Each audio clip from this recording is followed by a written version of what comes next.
Hey there.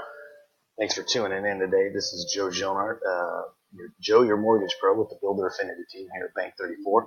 Today I'm going to cover prospecting, which is really the lifeline of sales for those of you that hang on, let me turn my R&B music down. How about that? A little Tevin Campbell for anybody who's old enough to know who that is. At any rate, we did this presentation. We started it back in October. Just to try to get out there to the real estate community and let you guys know that, hey, prospecting is the lifeline of sales. And for those of you that are afraid to make phone calls and get out there and trying to rely on just social media, I wonder how that's working for you. It's a contact sport, remember that. Anyway, let's go ahead and dive in. I've got a few agents on this call again, some of the usual suspects that I know, great friends of mine as well. I don't work for Ditech, but we had one of these cups in the office. Any rate, all right, let's get this thing going. What does it take to prospect? And really, what I'm trying to tell you guys, what you need to get into the mindset is if you've talked to any of these 100 million, 200 million, I've been fortunate enough to work at a few companies where I've known some guys that have been able to crank out, guys and gals, I should say, been able to crank out, 100, 200, 300, 400 million. One of the guys at one of my previous companies was a $400 million a year guy, and all he did was spend his time prospecting, doing presentations. I don't even think he was in the computer at all. Now, does that mean you can start there? No, but you've got to develop the mindset of what it takes to become a superstar. And hey, if you shoot for 100 million and you only get 50 million, still probably pretty good. All right, so what does it take to become a superstar prospector? How to be obsessed with the mindset of prospecting. If you look at superstar prospectors, these highly motivated, amazing salespeople, they are always prospecting. They're talking it up at the coffee shop. They are online and stuff, but for the most part, they are making contact and they are getting out there. And what does cold calling mean to you? Good thing I've muted anyone who's on here because you probably all have different opinions about that. And what I would tell you is that cold calling is not a bad word, and it just has, unfortunately, had a negative connotation over the last few years. You really got to embrace it. Now, you can warm up those leads, obviously, but let's get into it here. Okay, so to become a superstar prospector, you must set goals of getting into that 20%, because if you look at any company, anywhere, in any sales industry, 80% of the results are produced by 20% of the staff. I mean, we just had a conversation in the last couple of months here with a lot of other lenders where they could lay off 80% of their workforce and they'd probably be better off. So if you don't want to be part of that 80%, then I suggest you develop a mindset of what it takes to prospect or find another career, quite honestly. They see prospecting as a way of life, and that's true. From all their works and things that they do revolve around what does it take to get the most amount of leads, most qualified leads. Again, can you spend 5, 10,000 a month on things like Zillow, which is not a real estate company, it's just a marketing company just selling you, if you're a realtor, your own data. Think about that. I've got something I think that works better than that. All right, let's get this thing moving.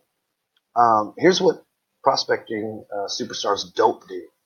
They don't make excuses. Oh, this is not a good time to call. I can't tell you how many realtors and loan officers I've observed, or even when I was in telemarketing way back in the day, put myself through college doing that. I made phone calls for a few brokerage firms in downtown Seattle, and let me tell you how fun that was. That was true cold calling.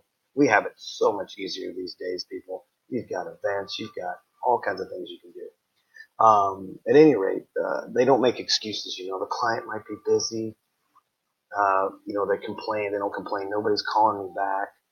These leads are bad. Look, all internet leads are bad. Let's just be honest. So how do you make them better? You've got to get after them. You've got to get in touch with them. You've got to make them like you or make yourself seem different. They live in fear. They don't do that. What if the client says no? What if this is a bad time? They just brush that stuff off. They keep it moving. Okay. They don't procrastinate. I'll tell you that. I've been around a lot of high-end producers. And the one thing that I've always appreciated about them is that they don't procrastinate. They get after it, and they just, it's like one more call, one more call. It's kind of like that really fit person in the gym. They didn't get there by accident. And yeah, maybe DNA has a little bit to do with it, but they're getting one more rep in, one more thing. They're avoiding the French fries, all those little details that add up. Move myself a little bit here. Okay. Superstars and high producers. This is what they do. Let me move myself over to the left now over here. All right. Looks like I'm looking out that window. They prospect when times are good because they know that a rainy day is right around the corner. So again, when times are really good the last couple of years, do you think that they've rested on their laurels? No, they absolutely got after it, developed better lists, better pipelines, continued to flow. They had to predict, they could predict what their business was doing, and anything they got on top of that was gravy. They prospect when times are bad, obviously, because they just don't stop. What you don't want to do is get in a rat race that I see a lot of producers get into. And I've been there too, so I'm not saying that I haven't done it. I still do it from time to time. What you want to do is get out of that habit of, prospect. You get a bunch of deals in, you manage the pipeline, and then you're closing them, and then you forget to prospect again. And next thing you know, you're in that cycle. We all know it, the ups and downs, the troughs, the peaks, the valleys. It's just not fun, people. Continue to find a way to prospect. Develop a CRM. Develop events that you can do annually. Partner up with people. It makes it more fun. That's what we try to do here at the Builder Affinity team. We're always looking for good partners that want to do things and get things on a consistent basis. They prospect even when they don't feel like prospecting because they are driven to keep their pipelines full. I can guarantee you this. I talk to every loan officer. I've talked to a ton of loan officers, I should say, at a lot of companies, and I've done a lot of training. And the one consistent thing I see, and this is in any business, whether you're selling widgets or computer parts or software or real estate or mortgages, when you have a dry pipeline, it's because you didn't do crap the last 30, 60, 90 days. Let's be honest with ourselves and look in the mirror. Like Michael Jackson says, you got to start with the man in the mirror because that's really what indicates or dictates where your pipeline's at. If you're dry, it's because you didn't do anything. Now, you may have some things that you need to work on, and that's a coaching thing. You want to get with the coach or get with a fellow,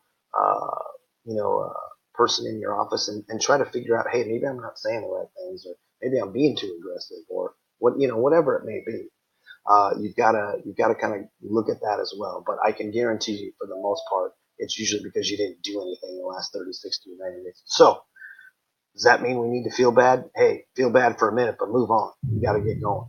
Oh, there's my little noise. I don't know if you guys could hear that. So what is the number one reason for failure in sales? Empty pipeline. We just talked about that, right?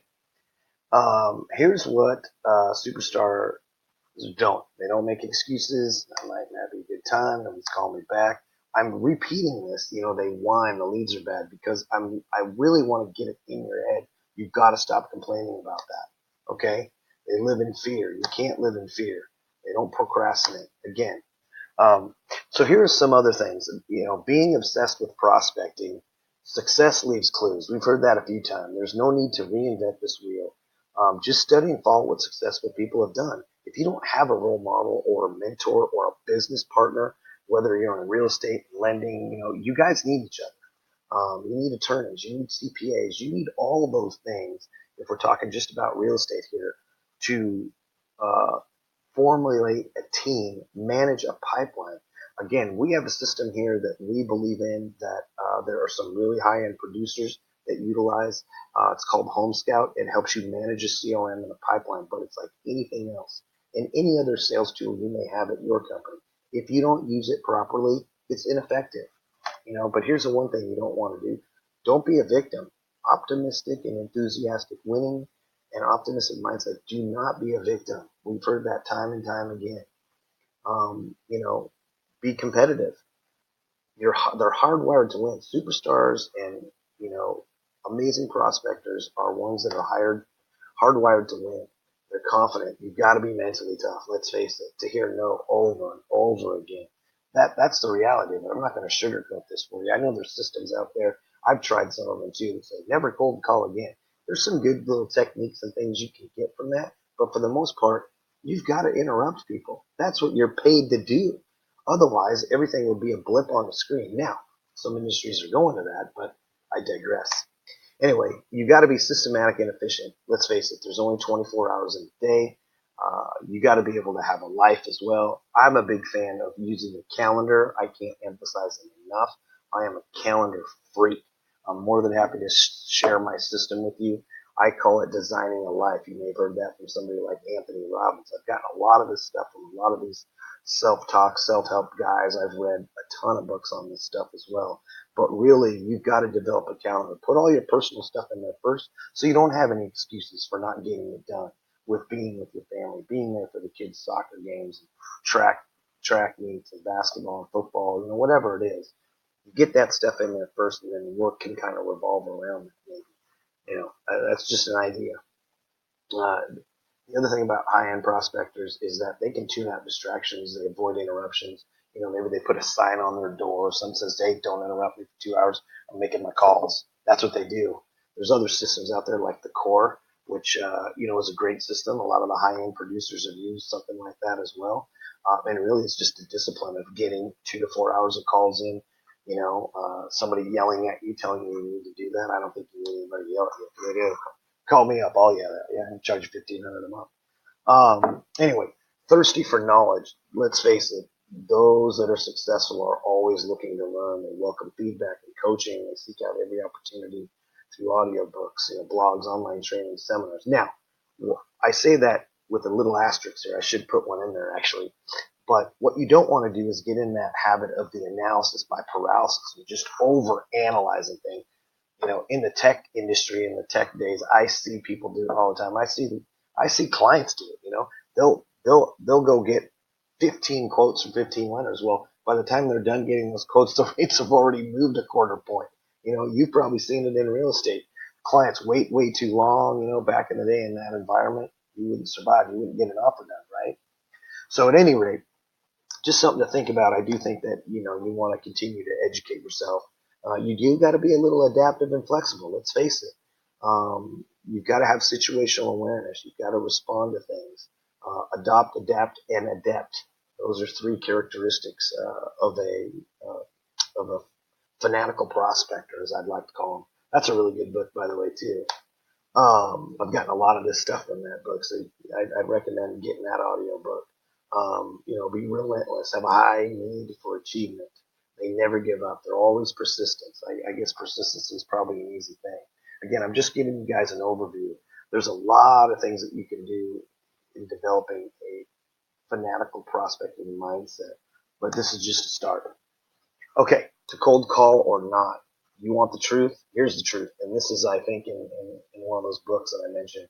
There is no magic pill. The thing that I've been saying for 20 years being in this industry is sales is a contact sport. You've got to contact people. You must have the ability and the willingness to interrupt prospects. Let's face it, we're all busy these days. And I don't know a person that isn't busy. Even the homeless guy on the street is busy. Okay? He's sitting there all day trying to figure out which corner to sit at and beg for money. Your stay-at-home mom or dad is busy. They've got kid stuff, this stuff. Your Amazon employee, well, they're probably overworked, right? Let's face it, they're working 20 hours a day or something. But again, my point is we're all busy. So you just got to realize that and get in the habit of interrupting people. It's never the degree of the call. It has always been about the willingness on the part of the salesperson to interrupt. The better the interrupter, now there's different ways of interrupting, obviously. And that's one of the things that you got to figure out is what your best way is. Salespeople protect and avoid making outbound calls. I have watched numerous loan officers, even when I was at a telemarketing company 20 plus years ago, people would get ready. They got to get the phone just right. They clean their desk. They're doing all these things. And supposedly they're making calls for 2 hours. At the end of it, they've made 2 calls. And of those 2 calls, they were bad, right? So then they have a negative connotation of like, oh, cold calling sucks. It's like, well, you really didn't give it any effort. to me, you've got to make in sales, especially in real estate and in finance, which is what we do. You got to make 30 to 50 calls a day. Now, again, are you going to be able to get a lot of people on the phone? No, but it's the only way to at least try to contact them. Maybe invite someone to coffee. You've got to contact people. You've got to interrupt their day. The faster you can master the art of interrupting, the better your pipelines will get. I can guarantee you that. Okay, things to help you take action. I'm running on about 15 minutes here. So I'm going to try to rip through this here and get done as quick as I can for you. See, there's some mini action steps, I guess, if you will, because it's like, okay, we're talking about prospecting, Joe. Great. Thanks for beating us up all day about it. We're not doing enough. Yes, you're not doing enough. Run your business like a true CEO. I have met maybe a handful of realtors that really understand what that means. Let's face it, most of us get into this business because of the flexibility. Well, here's the thing, fixing your deck and running your errands, you're not running your business like a CEO. Let's be honest. Again, I did mention that you should put all your personal items in there. Yeah, I agree with that. You should. But when are you going to work? Let's make sure you're getting in the work. Okay. You've got to run it like a business. If you don't, you're destined for failure, especially in these dying times where it's stressful right now for a lot of people. You got to run a pipeline report. How do you track your leads? I've dealt with a bunch of agents and loan officers where, their leads are in their head, and I'm like, oh my gosh, how do you keep track of that? You've got to run a pipeline. Let's see if I may have a copy of the pipeline report here. Again, run a calendar. If you make a commitment and book an appointment with someone, with a client, with a prospect, with a referral partner, keep your commitments. I'm big on doing that. Now, do things come up? Absolutely. Sometimes are you double booked? Like when my calendars don't sync, my work and my personal, oh, that can be a disaster. But I would run a calendar. I mean, I put everything in there, people. I put the time I'm working out. I put the time I'm eating dinner. I put all that stuff in there. And I do think that helps me at least feel like I'm accomplishing a lot. And then at the end of the day, when I'm looking at, wow, I did accomplish a lot. So, stop doing business by accident. I see too many salespeople doing that. They have no idea what they're doing on a day-to-day, week-to-week, month-to-month, quarter-to-quarter, year-to-year basis. We do business plans for a reason. You got to look back at your business plan and go, well, am I sticking to it or did I fall off? And if you fell off, hey, I get it. Stuff happens. But revamp. Get somebody to hold you accountable. Hire a coach. Get with a lender. And lenders get with agents. Hold each other accountable. There's nothing more satisfying to me than knowing that I've helped someone else achieve their goals. And I'm sure it works the same way for them too. Take action. That's the biggest step. Don't keep getting ready to get ready. You're better off, not procrastinating and just going out there and doing it. You're going to suck at some things. It's okay. Get over it. Again, you're interrupting people anyway. Half the people that I try to talk to could care less. I'm okay with it. You know what I mean? I bet you if you talk to most of those high-end producers, high-end prospectors, they could care less because at the end of the day, they know their number. They know their goal. They've got tunnel vision sometimes. Now, are they adjusting? Sure. But again, they're focused on what they want. Don't let perfectionism stop you from taking action. I see that a lot too. I've been guilty of all these things we're talking about, by the way. Perfectionism is another one where you're getting ready to get ready and you want the presentation to be perfect. Like even this thing, this is a one take, people. One take, baby. That's how we do it around here. And I know parts of it are going to suck, but you know what? We're getting content out to you. Paralysis from analysis. Again, I've mentioned that before. That's such a common thing that I see these days where we have the ability to Google everything. Here's the one thing I'll tell you. If I Googled how to fly a plane, would you then get in the plane with me and allow me to fly you transcontinental? No. No, you wouldn't. If you would, you're an idiot.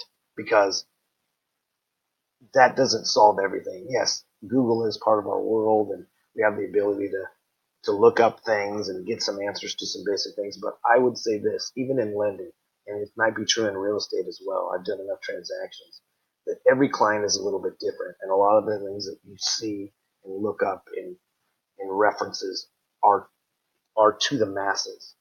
Again, your situation may be a little bit different.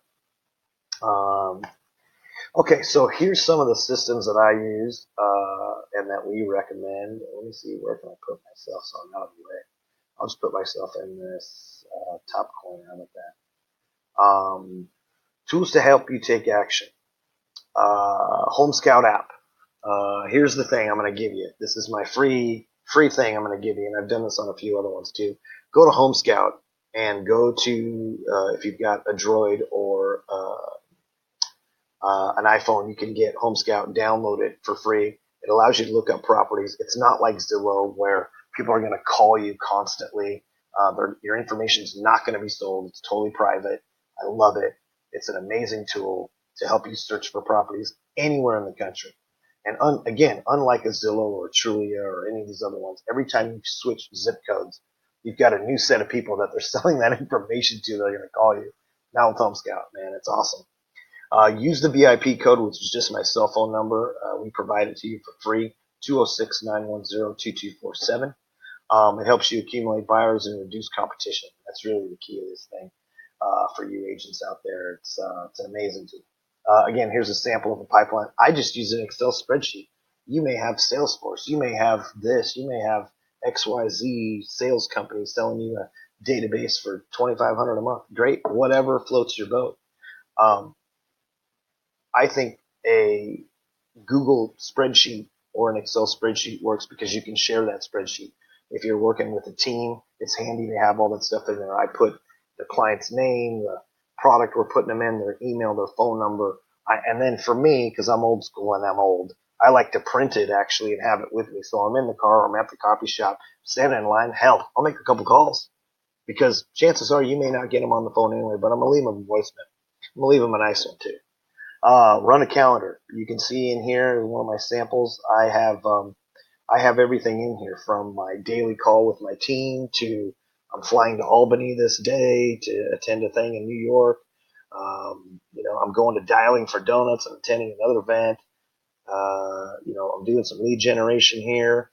Whatever it is, I've got my assistants at lunch so that I know not to bug her. I'm hitting the gym, you can say I only hit the gym 2 days a week. I probably should hit it 4 or 5, but I'm not there yet. Again, nobody's perfect, right? So these are just tools. I think that there's a ton of other things you can use. I'm not saying one size fits all. Love to work with you on that. Give us a call. Shoot us an email, joe.j@bank34. And that's it. Thank you so much for tuning in. Again, this is Joe Jonard, Joe, your mortgage pro with the Builder Affinity team at Bank 34. My contact number is right there at the office. There's my email. And I gave you the VIP code, which is my cell phone number, 206-910-2247, for the Home Scout app, which is amazing. And we have trainings on that as well. All right. Take care, you guys. 23 minutes. We're out.